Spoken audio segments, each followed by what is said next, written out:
وای فیلمو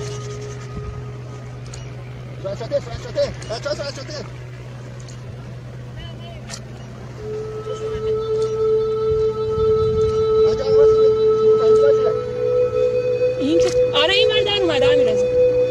امیر فکر کنم تو اشتباهی یا نه الان اون ور اصلا نداریش، پشت صخره هست، پشت جزیره هست. کدوم وری میره امیر؟ تو بری اون برتر از بچه ها به نظرم. جلو بچه ها باید نشی. فکر کنم تو بری اون بر امیررضا. اون بر هنوز در نیومدی. بچه گرفتن فیلمشو وای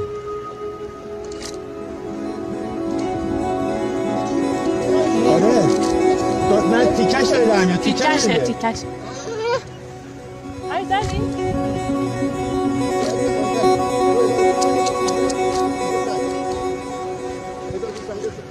فیلمو نگاه پشمام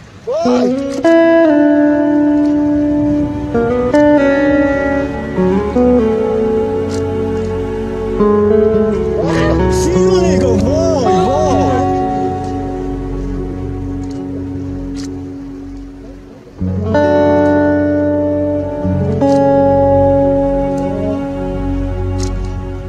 مرتضی فیلمو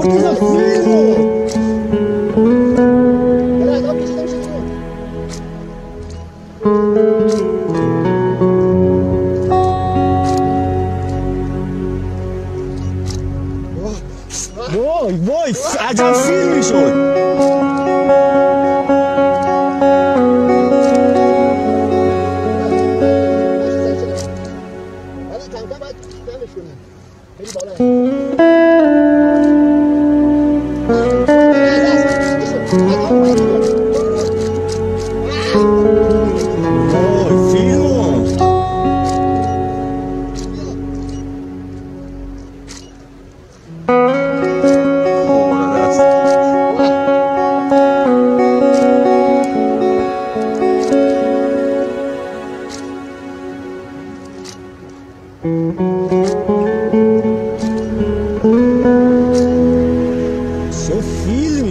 چه فیلمی شد